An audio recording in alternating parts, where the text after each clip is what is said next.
So let's now look at appointing a specialist to carry out your fire risk assessment. Now it's very important that you realise that no matter who carries out the fire risk assessment, the duty holder retains the responsibility for ensuring the adequacy of that assessment. If employing a specialist to undertake your risk assessment, whilst you are not expected to be an expert in fire safety, you should make reasonable checks to ensure that they are competent to do the job properly. There's a lot of risk assessors who work very hard, are diligent and who are competent. However, due to the sector not being regulated, as I mentioned earlier, there are some who are not. So what steps should you take? Well, firstly, be satisfied that the fire risk assessor providing the service is competent to do so.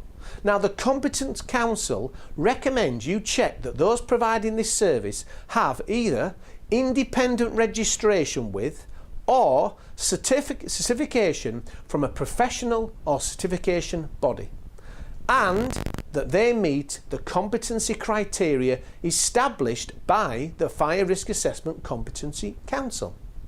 Check that they have experience of undertaking fire risk assessments for your kind of business and premises. Request references from previous clients in premises of your type. Ask these clients if they were satisfied and if any problems were later identified. Now, the guide also recommends that you undertake the following.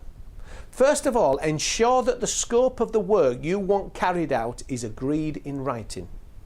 Ensure that you provide the assessor with access to all areas of the premises and with all relevant information. Obtain alternative quotes, but make sure they cover the same scope so you can compare like with like.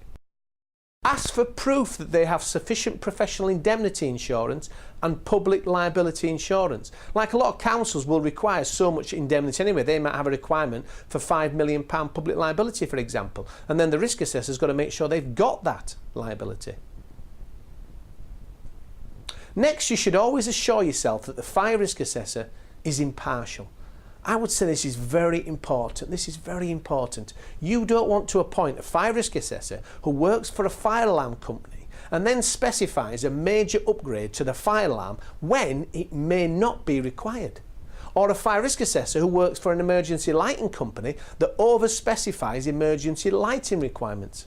You may also find that some fire risk assessors over-specify because they are not confident or have a lack of knowledge what is required. In other words, if they've got any doubt, they will over-specify. If they think, well, I might need emergency lights, I'll put it in, I'm not paying for it. They might specify smoke alarms in every single room, manual call points in buildings that don't necessarily require it. In other words, if they've not got the right knowledge, they might not require, they will generally, possibly, over-specify because it's safer for them. You should also check that you have access to a complaints procedure if necessary. In other words, if something goes wrong, how are you going to complain? And the next one is to ensure that you have adequate records of the steps that you took in selecting your fire risk assessor. Put it in writing that you have taken all reasonable steps to ensure their competence.